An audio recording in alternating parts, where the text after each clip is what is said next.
You and I have done it. We've received a bad grade, a bad match, a bad run, a bad race, and it feels like it's the end of the world. I certainly felt it myself as a college athlete. If we're talking a college athlete, 19 years old, had a really, really bad game. There are 19-year-olds in the Congo whose reality is break back labor with no advocacy whatsoever. I have to figure this out versus I want to figure this out. That's where stress metabolism, that's where stress is injected at its highest level. Welcome to the Hard Way podcast with Joe De Sena, founder and CEO of Spartan Races. We're teaching you how to overcome your obstacles in your life the same way we teach our 10 million plus Spartans to overcome obstacles on the course, with insight from the smartest, most accomplished experts from every corner of the world. Get ready to elevate your life today. Joe De Sena here, CEO and founder of Spartan and host of the Hard Way podcast. I've got my buddy, Dr. Brendan Orr, cognitive, well, do I say cognitive specialist? How do I say it, Brendan? The billet under special operations is cognitive performance specialist. The trade craft is cognitive neuroscience specialist, sport and performance psychology. It's kind of a gamut of all of those intersections. Even that description that you just gave, and by the way, thank you for working with special forces operators, because we wouldn't have the freedom we have. At least I believe we wouldn't have the freedom we have if we didn't have the military and uniformed services doing what they do. So if you're helping them, you're helping us, which is awesome. Just the mouthful of you explaining the terminology makes it interesting because it's so much easier to talk about like a bicep pump or a bench press. Yes. Right? Like it's probably why most of us stay away from like diving into our brains. Absolutely. The complexity is so much so that I'm not, even within our own craft, there's been this difficulty of at the special operations command level, underneath them, the first special forces command level, and underneath them, USASOC, which controls the special forces units. There's been a tangible difficulty to decide what do we want this space, these practitioners to look like. What are the measured outcomes? All of that comes off of what you're talking about, which is the difficulty in the nebulous space of what is psychological, what is mental. And that compounds into the fact that everything from a golf swing to a stress shoot on pistol or M4, even though it's physical, it starts mental, it starts cognitive, it starts psychological. So how do you really pin down what is the constraint? And even if it is identifiable as a psychological constraint, well, that's going to also have this manifest downstream physiologically, manifest downstream physically. Not only that, there's a stigma for anybody that was born. I was born in 1969. There's a stigma that if we're talking about brain health or psychology, that's weak. Absolutely. Right? I don't want to be perceived as weak. I'm not weak. I don't need that. Or I would argue as well that stigma is undoubtedly pervasive. I think the other piece of it is that it is in many ways been too reductionistic, where if you're struggling with confidence, just choose confidence. If you're having these unwanted invasive thoughts, just think differently. And so some of that really reductionistic framework, reductionistic coaching schema turns people off in two ways. One, well, if it's that simple, why do I need somebody? That's the first piece. The obverse of that is, for me, it's not that simple. If it was as simple as to just choose confidence, I would just choose confidence. If it was as simple as just reorganizing my thoughts or changing my thoughts from negative to positive, bad to good, wrong to right, then I would just do that. But I can't do that. It's way more complicated for me. So in full disclosure, I find that incredibly offensive. And if that's what your career field represents, I don't want anything to do with you. Well, we had a little family, I'd call it a minor emergency, because we weren't attacked by, the Russians, or it's not like our house blew up. And we had a little situation going on, and my wife was telling me about one of our kids. And I said, well, just tell that child that, it could be worse. You could be missing an arm, could be missing a leg, could be living in Siberia. It's no big deal. Suck it up, buttercup. And my wife was like, you can't just say that. That's not, we knew you were going to say that. It's not helpful. But it is helpful simply because it's the truth of the universe that we operate within. And like, this is the beauty of husband versus wife, female brain versus male brain. There is not enough of what you're doing for your kids and the female brain in that protective mechanism. Like, yes, that's exactly who they are architected to be. But there needs to be this counterweight. This is where that Aristotelian lens comes in, where too much excess on her side, and she's what Jordan Peterson calls the devouring mother. Now, too much of excess on your side, and there's not enough emotional support for the child, which isn't to say that in that emotional support, we just let them whimsically walk away from the challenge, but it is a piece to say, yeah, get it, scary, hard, uncomfortable, unsettling, unjust, unfair, cool, got it. Welcome to life. Now re-engage.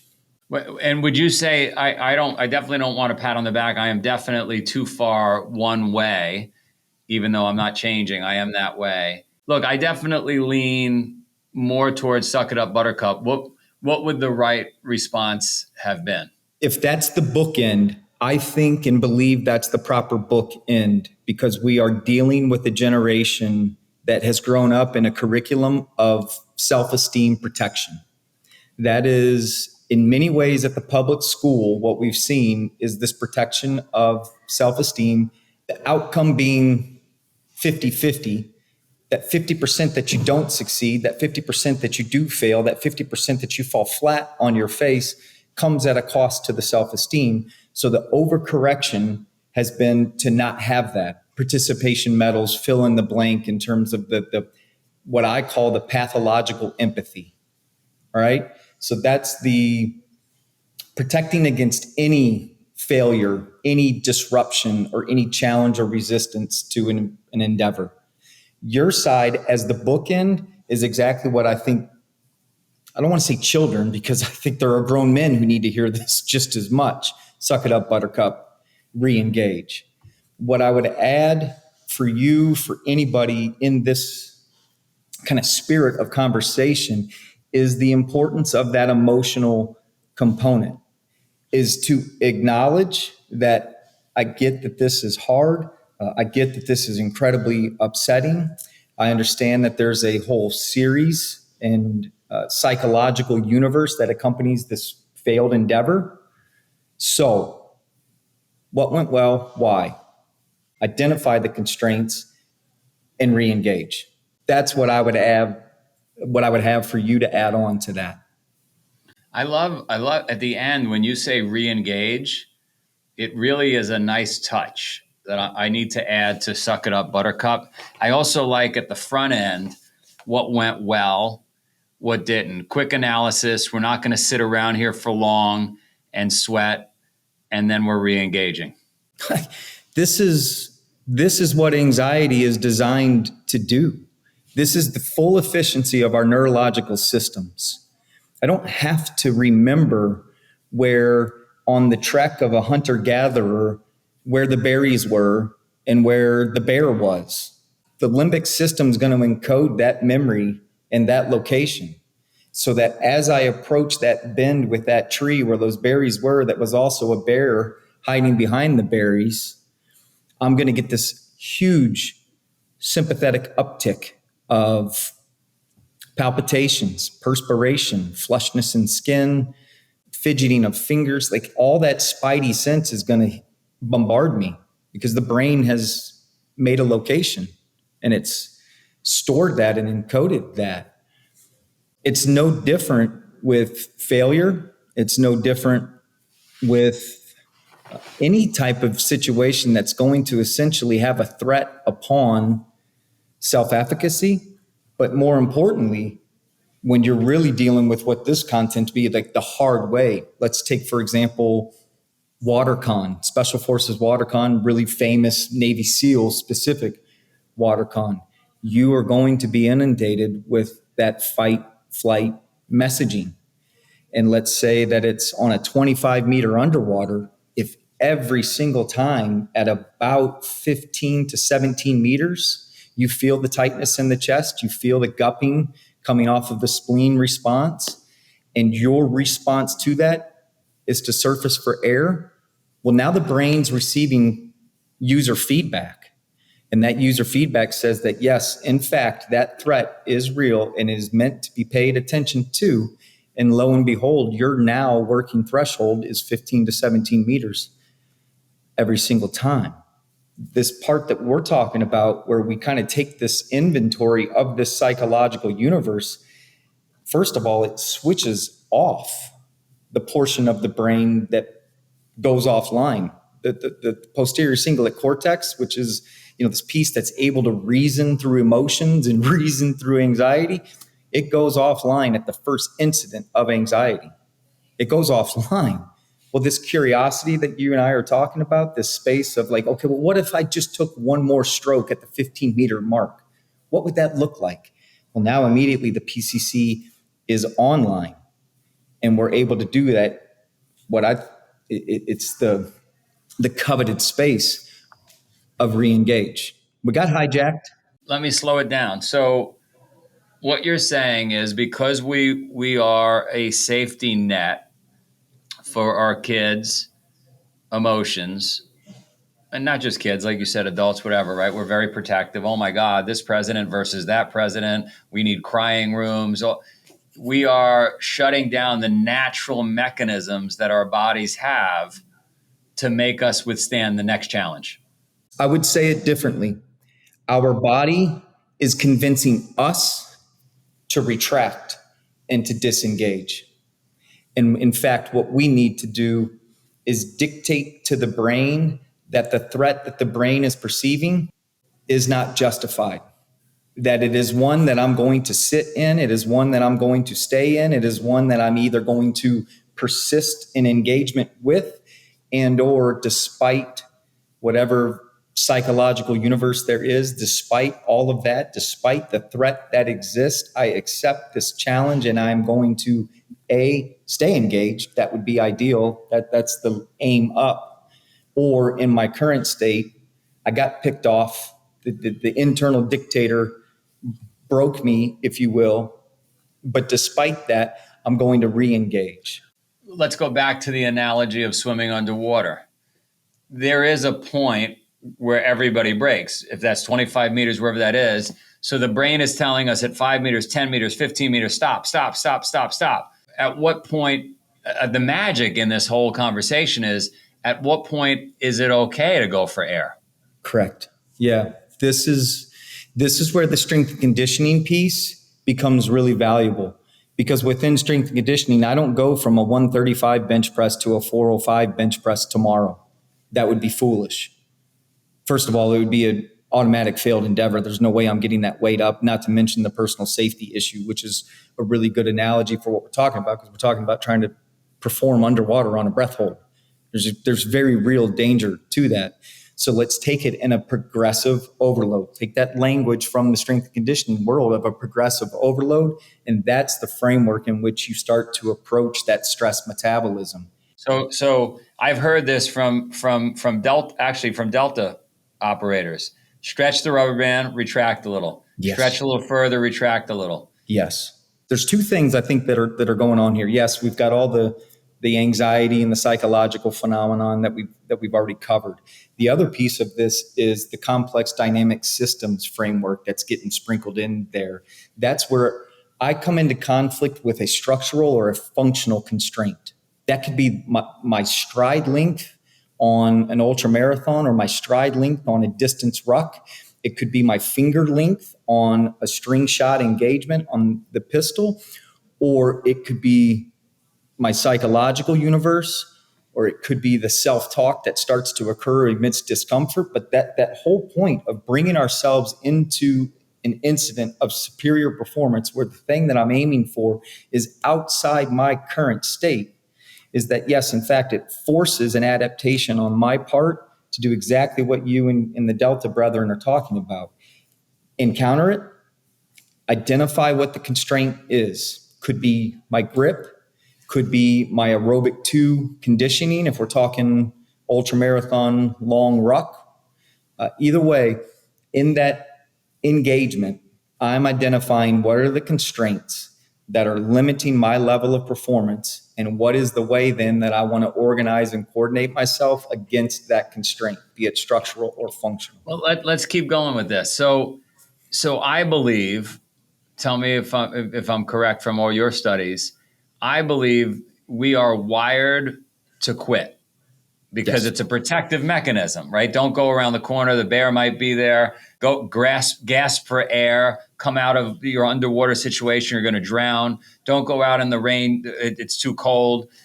So our brains are constantly, but our environment has changed so much that there's Uber Eats, climate controlled room. Like we don't need those circuit breakers like we used to.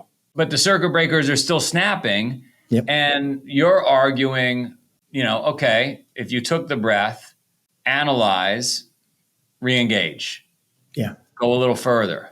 Yep. I'm just having a tough time understanding how the hell, like records are usually broken after one person breaks it, because then it's Correct. like, oh, I can go 25 meters underwater. Yes. Here's what I would say to that point. Obviously, there has to be a boundary of reason that supports these types of endeavors. If we're taking it in the underwater context, there are 3 signs of hypoxia. There is a narrowing of the vision where it all starts to funnel in and it starts to occlude to single eye vision. That's number 1. Number 2 is a loss of dexterity in the hands. And number 3 is a tingling in the toes. If you don't have all 3 of those signs all at one time, then you're living with the dictator. So I understand better now. So you're saying you're about to go underwater. You and I are about to go underwater, and we're going to hold our breath for 25 meters. We should know the rules of engagement. We should know the signs of like when the circuit breaker can go off. We've got it written on an index card. It's laminated, and unless those things are happening, we're staying in the game. Correct. And we can live in that space there of the progressive overload, where at the 15-meter mark, if that's where we usually get that uptick, then as we build some curiosity about the adventure of what would happen if I just took one more stroke, well, okay, immediately now we're not in a threat appraisal. Now we're in a challenge appraisal that keeps the PCC online, which allows us to access executive function within that. And now I can go through, even if it's in the single acute 1 rep phase, 1 more stroke sequence underwater. Because I haven't had those 3 signs. So I don't have a real threat. I have a perceived threat. You have a perceived threat. So to maximize your full potential, it's really at a basic level. It's my mom years ago saying, "Sticks and stones may break your bones, but words are not going to hurt." Like she was basically saying, "Look, the words. There's no way a word is going to cause damage." Right. And so you just have to understand the rules of engagement. Like a stick and a stone might break something. Are you bleeding? Mm-hmm. Has the bleeding stopped? Right. There's just some rules is what you're saying. Yeah, absolutely. And I'm hung up on the fact that words can't cause damage, because I think words can cause damage. I mean, you can call a girl fat and some very averse reactions to that in terms of eating disorders and whatnot can occur. But to your point, relative to physical harm, no, the words can't cause physical harm. Well, don't we want to build a strong enough cognitive system that being called fat doesn't damage us? That would be, in my mind, the definition of resilience. But it would also speak to what we've already talked about, that inherent in that endeavor is threat and risk as it relates to this excessiveness of resilience, right? Where to not allow words to affect me causes me, and this is the critical piece, I think these are always the possibilities, right? There's adaptive coping and there's maladaptive coping. So within this and the word phenomenon. The maladaptive coping would be words can't hurt me. So I socially just retract from any social interaction so that words can't hurt me. You could call that resilient because you're not allowing it to quote unquote break you. But at the same time, that social disengagement, that social retraction, isolation, while it might in the mind of a 13-year-old girl seem resilient, you and I would say, no, that's maladaptive simply off of the engagement or disengagement spectrum. If that 13-year-old girl, sorry, I keep going down these rabbit holes. If that 13-year-old girl grew up on the Ukrainian-Russian border in the middle of a battle for 4 or 5 years of her life versus the 13-year-old girl that grew up in Park Avenue, where every bit of her psyche was protected, as you described earlier, the girl from Eastern Europe probably says, are you kidding me? I don't mind being called fat as long as you're not shooting rockets at me. Yeah, absolutely. Does my ceiling have a hole in it? Can I go to get strawberries or celery or whatever it is that I need without getting a mortar dropped on me? Yeah, this is the thing that I've been playing around in my head, and I haven't come to any logical conclusion or theoretical conclusion yet, because I believe what you're talking about is so powerful, the perspective building element. And we've done it. You and I have done it. We've received a bad grade, a bad match, a bad run, a bad race, and it feels like it's the end of the world. I certainly felt it myself as a college athlete. It's horrifying. There is a beautiful and healthy element of, hey, bro, if we're talking a college athlete, 19 years old, had a really, really bad game. Yeah, there are 19-year-olds in the Congo whose reality is break back labor with no advocacy whatsoever. Just so some pompous, rich asshole in California can drive a Tesla. That's the sole purpose that they exist, is to mine lithium. Here's where it gets difficult. From a psychotherapeutic standpoint, here's where it's tough. Because what if you're dealing with operator one, who moral injury has occurred because he had to take the life of a child on a mission, and you're dealing with operator B, who enlisted as a special operator post GWAT and doesn't feel as though he's really done anything meaningful at all. Now they compare traumas, and this guy doesn't feel like he has any validity whatsoever for what he's feeling, because the counterpart spectrum of example is his brother who had to take the life of a child. And now you're in this nasty space of trauma comparison that can get really, really dangerous. I haven't made a conclusion yet on that. I simply bring it up because I think it's the realm of the reality of what we deal with when we do try to do that perspective building. But I think we could agree on, I think that a harder life to create a different perspective is good to a point, right? Not to have to, God forbid, take the lives of young folks on missions, but like really challenging times to change your perspective is generally good. I would agree with that statement. It's generally good for us to inject some perspective, particularly for the purposes of gratitude. I don't say gratitude in like the positive psychology framework. I say it simply in that if I can find a reason to be grateful for the challenge that sits in front of me, I'm now able to get myself into a space where I'm appraising that as a challenge more so than a threat. And for that, I'm grateful for the opportunity to have failed as a husband in controlling my emotional response to my wife during her high acute anxiety period. I get to do this versus I have to do this. Yeah. And that, so that again, as we opened up, there's this complexity that just is completely enveloping the cognitive space, because the greatness that comes out of superior performance comes from the obverse of what you just said. I get to figure this out. I get to fight through this. Yeah, okay. There's a little bit too much freedom in that. as opposed to, I have to figure this out. I get 3 reps at this tomorrow, 3. And if I don't get it, I'm out of selection. I'm out of delta assessment and selection. Fill in the blank, right? Where the stakes are massively high. Therefore, the space we're operating in is, I have to figure this out versus I want to figure this out. That's where stress metabolism, that's where stress is injected at its highest level. Thus, the complexity of this world that we try to live in. Look, it's a very complicated subject.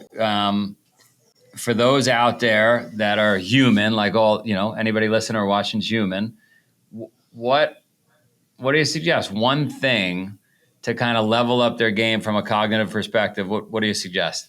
My initial response, you're probably going to hate, but my initial response is to stop thinking that there's just one thing. That would be my initial response. We are a complex and dynamic system, which means something that manifests at the psychological level can have effect at the physiological level, can have effect at the physical level, can have effect at the spiritual level. And so I think there is a serious conversation that needs to be had around hacking, biohacking, life hacking, cheat codes, this, that, and the other. It's too complex. Stop thinking there's one thing. However, to entertain the question, I think everybody trying to endeavor on hard things, legitimately hard things, where the stress metabolism is involuntary. You endeavor to do this and you will meet stress, resistance, challenge, and possibly even disruption. And in that one thing, I think everybody would do well to have a map, a personal map of understanding what is the psychological universe that's going to occur to me in this. What are my emotion driven responses? B, what are the task driven responses? Obviously, we want to move away from emotion driven and we want to operate more on the task directed, task driven. And of that, I have found the greatest benefit being the substrata of values committed action.